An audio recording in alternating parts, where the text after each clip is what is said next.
Today on Dependency TV, we explore the topic of drug treatment and rehabilitation with a recovering addict who also works at a treatment facility.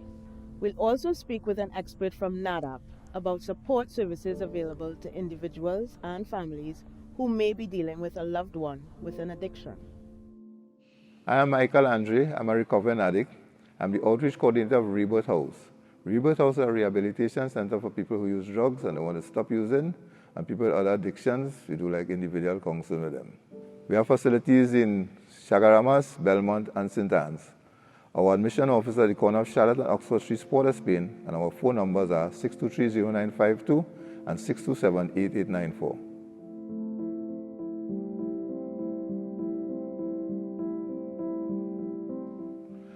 My first encounter with drug treatment, well, I used to use drugs first of all, right? I used to use drugs from age 16 to age 48, it was 32 years of my life I was using drugs, right? And went to Rebirth House. I found Rebirth House through God's grace and mercy. And they put me on the program there. That was in 21 years ago, right? 1998. And the first evening I spent there was this 12-step program. And I heard guys getting up and giving a contribution and saying that they used to use drugs, they do the same thing like I did. And I hear one say he's 3 months clean, and another one say he's 2 months clean. So I thought something was happening there. I decided to stay. And that was the first time I ever went to the rehab center in my life. Yeah.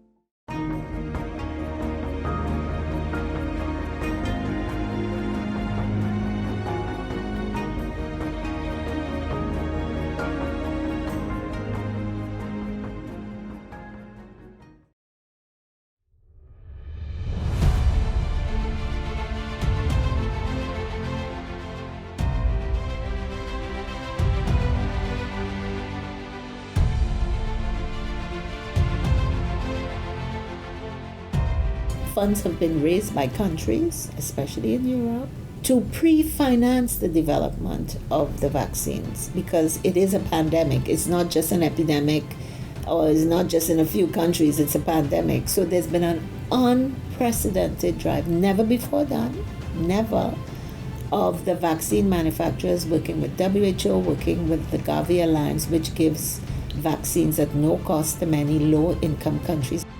There are three arms to this whole program, but the COVAX is the vaccine arm, and the funding has come, as I said, from several countries, especially in Europe, that have pre-financed the development of the vaccines in several countries to several manufacturers at the same time. And they said, okay, we're going to give you the money, ready, set, go, start working on the vaccine.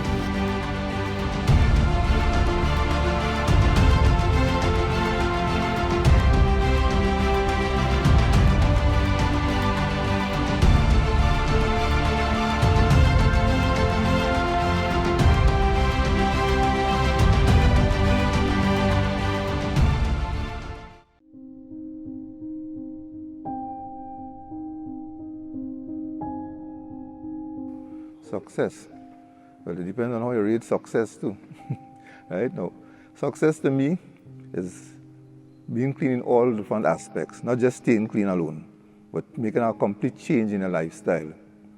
That's what recovery is all about, making a complete change. That's the secret of recovery. Right? You don't only just stop using the drugs, you change your ways, your attitudes, your ideas, your perception on life. Well, we got a place in Chagaramas. The main facility is Chagaramas. They wake up at 5 o'clock in the morning. You have 5 to 5:30 for your own personal meditation. And you get out of your bed 5:30. And you do your needful, go to the toilet and whatever. And then at 6 o'clock, they have a group prayer session. Right? Now, they do pray to, not religious prayers, but more spiritual, you say, right? They pray to a God of your understanding. After the group prayer session, they do chores. Everybody take a section, who do the kitchen, who do the halls, who do the dining room, who do the bedrooms. You know? And after that, they have an exercise period. Everybody does, well, mild exercise, nothing's too strenuous. Good? And after the exercise, everybody take a bath and have their breakfast. After breakfast, they have a little hour break, and then they have like a group therapy session. Sometime after the group therapy session, they'll do like one-on-one, like individual counseling and so. Right, and that will take you up to lunchtime. After lunchtime, they have a little rest period, which I never agree with. right? That's how I rest period until 3 o'clock. 3 o'clock, there was another group prayer session again. And well, they pray before and after every meal, they pray also too. And then after that group session in the afternoon, sometimes they go to the beach or they'll do some sort of recreation, whether it's sports or something, table tennis, cricket, football, whatever. Right? And then evening they come back, you have your bath, and they have the 12-step program in the evening, 12-step meetings on the evenings. And then you have a little free time in the night until 10 o'clock, the shut close down everything.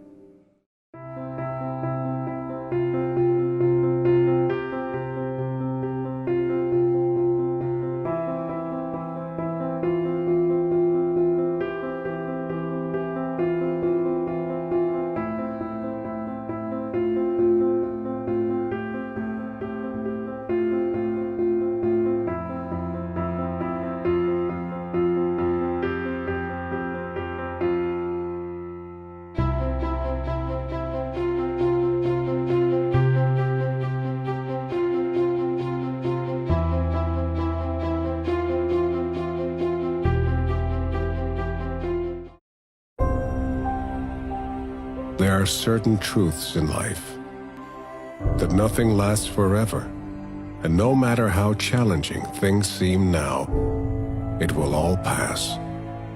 That the world is full of endless possibilities, and all of life is precious.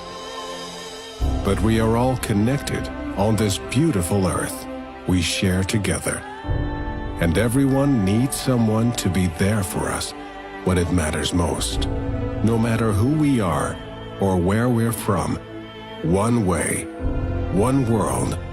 Live easy with Guardian Group.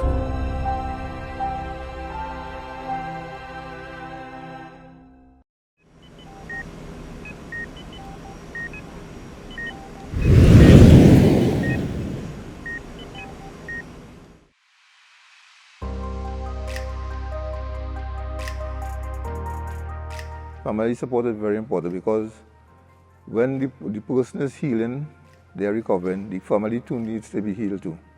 Because remember, they have been traumatized through the person using drugs.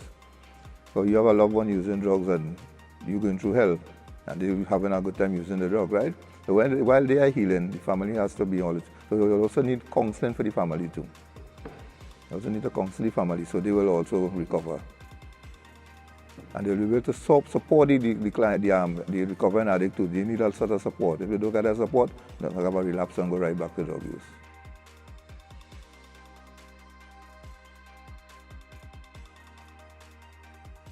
But what families need to know that addiction is a disease of the mind, right? And they need to get more information about what this disease is about.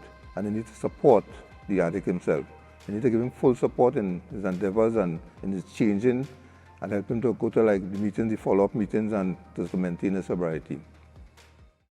Enjoy Simply More with a Digicel Prime Bundle. More data to listen more with D-Music.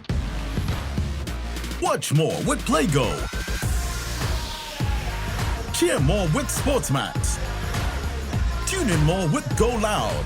Get 25 gigs plus dedicated LTE data for apps for 30 days for only $249. Dial *323# or visit the My Digicel app to buy. Digicel, better together.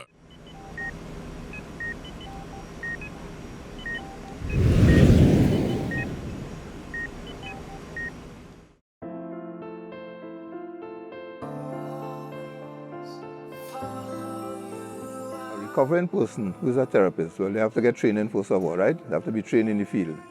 And it's very important because they can empathize with the recovering addicts. They have been there and they've done that, so they know what the addict is going through. They'll be able to reach them where they are at then. Well, what they say, a therapist are more like a more qualified person, a person who knows who passes in psychology and a master's and all that, right? A counselor, but it's called more like peer counselors. Those are addicts who are counseling fellow addicts.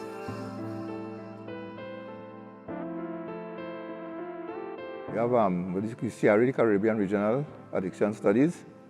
We have CARIAD, Caribbean Institute on Addictive Disorders.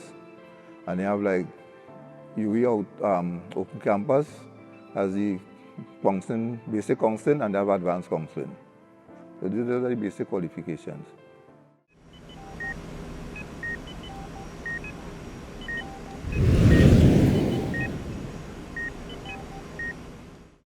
Even though there are many dangerous drugs available out there, crack cocaine is still accessible and sought after by many users, despite its harmful effects.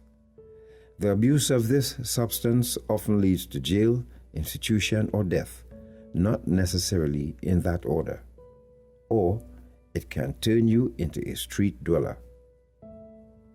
It can be used in many ways: smoked, in black cigarettes, piped, in a Zush bottle, or other device, freebased, or injected.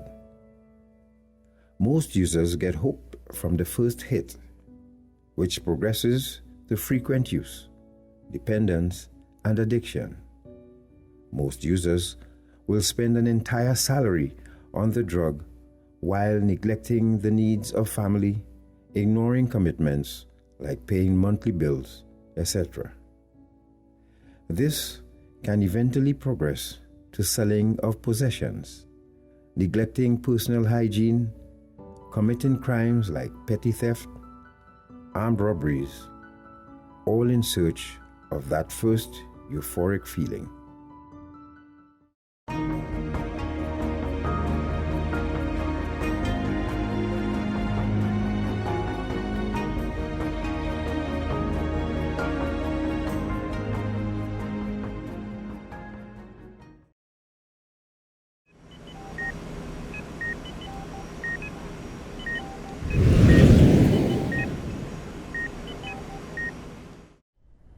I am Lyra Thompson Hollingsworth. I am the coordinator of the National Alcohol and Drug Abuse Prevention Program, NADAPP, Ministry of Health.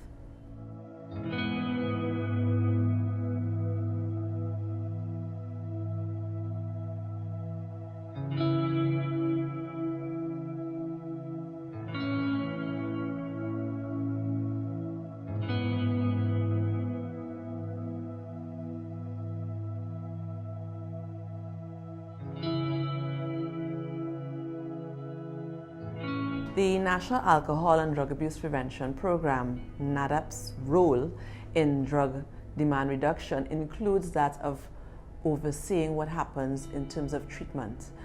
Treatment and rehabilitation in Trinidad and Tobago is carried out either through public institutions or even private institutions, the non-governmental organizations and so on. So we have a very close relationship with each organization, and we conduct events such as capacity building, training.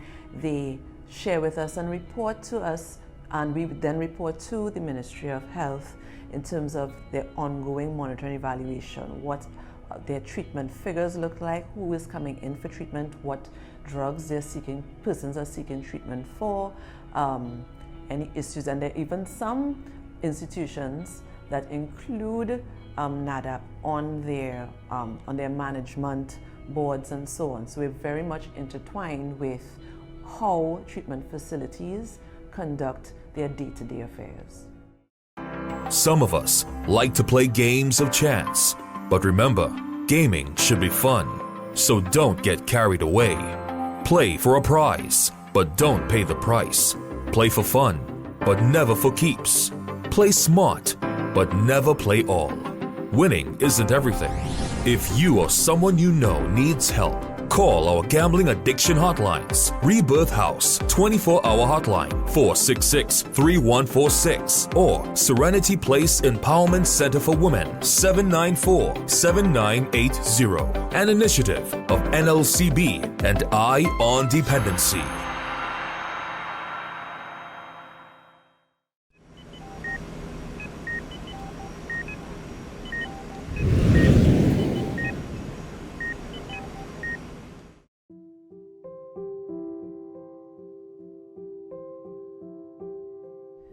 Persons usually seek treatment for crack cocaine, but it doesn't mean that that had been their initial drug of choice, because the data we've collected over the years suggests that persons, by the time they seek treatment for crack cocaine, they would have used alcohol and marijuana in their younger days. So from the majority of clients that are seen across the various institutions, they have experience with multi-drug use.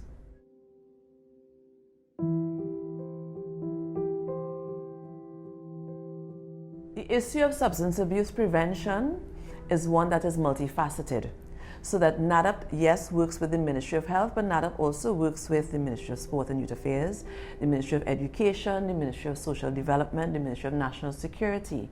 Globally, the issue of substance abuse is seen as a public health issue.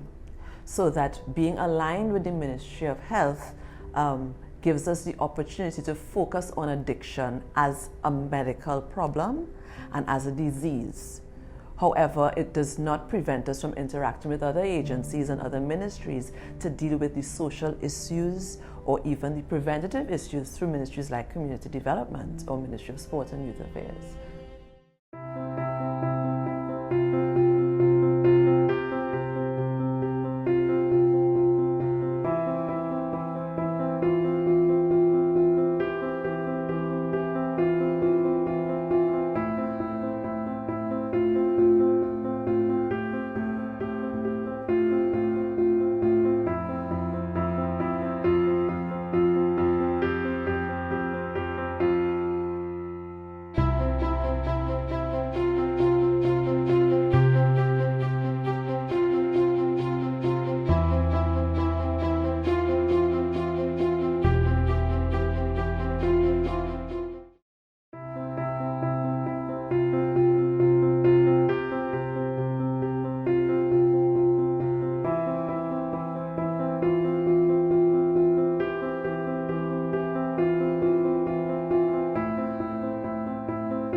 What are the short-term effects of crack cocaine? Crack cocaine causes a short-lived, intense high that is immediately followed by the opposite, intense depression, edginess, and a craving for more of the drug. People who use it often don't eat or sleep properly. They can experience greatly increased heart rate, muscle spasms, and convulsions. The drug can make people feel paranoid, angry, hostile, and anxious, even when they are not high. Regardless of how much of the drug is used or how frequently, crack cocaine increases the risk that the user will experience a heart attack, stroke, seizure, or respiratory failure, any of which can result in sudden death. Smoking crack further presents a series of health risks. Crack is often mixed with other substances that create toxic fumes when burned. As crack smoke does not remain potent for long, crack pipes are generally very short. This often causes cracked and blistered lips, known as crack lip, from users having a very hot pipe pressed against their lips.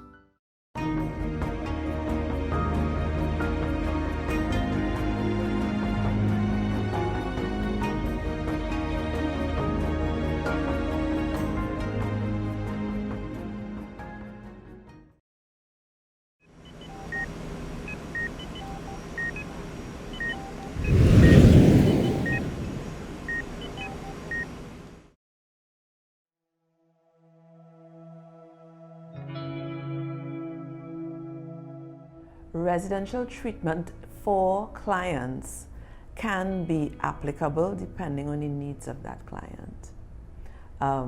There are some persons within families and within communities where detachment for a while would be in their best interest.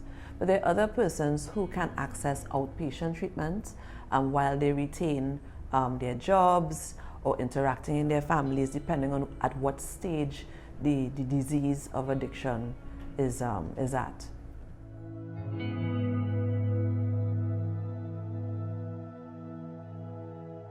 NADAPP's role in public education is one that is all-encompassing, where we either use traditional media, social media platforms through the Ministry of Health, social media platforms, their Facebook page, Instagram page, Twitter, and also any other agencies that engage in public education, such as the National Drug Council, through support from the U.S. Embassy and so on, NADAPP plays a role in informing the content of other public education campaigns. As long as the message gets out through any form or fashion. NADAPP's rollout of youth activities is one that is highly strategic, in that there are a number of mechanisms already available to interact with young people through the Sport and Youth Affairs, various youth organizations, as well as through schools, through the Student Support Services Division of the Ministry of Education. So what we're about to do, traditionally we have gone into schools. What we're finding that because the need for our services is becoming so overwhelming, we are on the verge of implementing training programs for all guidance officers and school social workers, our youth officers, persons from faith-based organizations, community-based organizations, so that the work that we do will be highly concentrated so that other persons could now go out into their communities, into their churches and so on, and schools to do what needs to be done.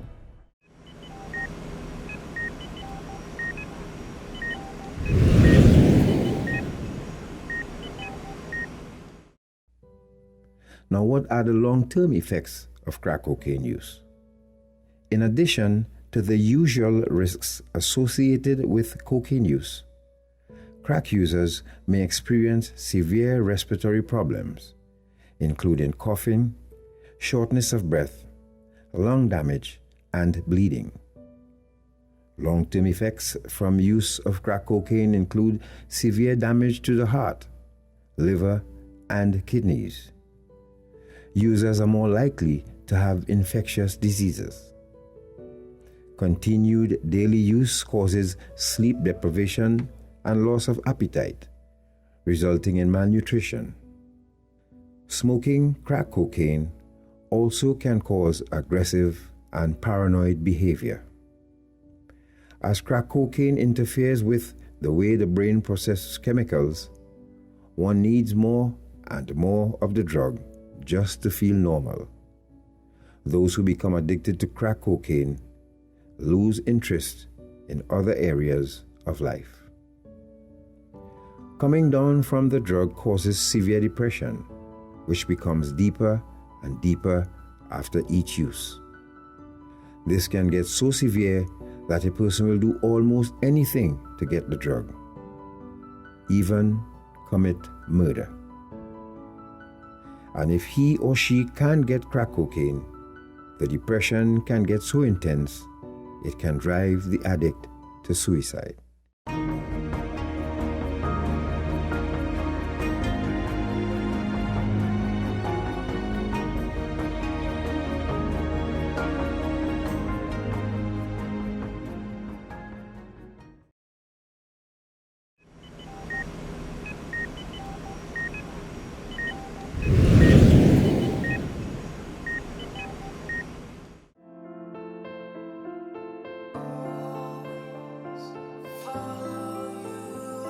Right now, what is needed in order to bring Trinidad and Tobago up to standard with respect to standards of care, what is actually needed now is a rollout. We've already piloted some international standards with one or two of our treatment providers, and over the next 6 to 8 months, we are going to be implementing those standards across all treatment providers.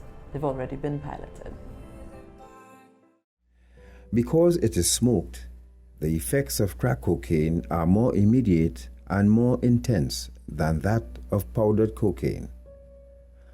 Loss of appetite, increased heart rate, blood pressure, body temperature, increased rate of breathing, dilated pupils, disturbed sleep patterns, nausea, hyperstimulation, bizarre, erratic, sometimes violent behavior, hallucinations, hyperexcitability, irritability, tactile hallucination that creates the illusion of bugs burrowing under the skin, intense euphoria, anxiety and paranoia, depression, intense drug craving, panic and psychosis, convulsions, seizures, and sudden death from high doses, even after one use. Long-term effects: permanent damage to blood vessels of air and brain, high blood pressure, leading to heart attacks, stroke, and death, liver, kidney, and lung damage, severe chest pains, respiratory failure, infectious diseases and abscesses if injected, malnutrition, weight loss, severe tooth decay, auditory and tactile hallucinations, sexual problems, reproductive damage and infertility for both men and women, disorientation, apathy, confused exhaustion, irritability and mood disturbances, increased frequency of risky behavior, delirium or psychosis, severe depression, tolerance and addiction, even after just one use. The answer? Just don't do it. Drug treatment is an important part of the recovery process, but the addict must want to get better, and the family has to actively participate in the process both during and after the treatment regime. Join us next time on Dependency TV for another episode on drug treatment, this time from the perspective of a counselor and graduate of the program. See you then.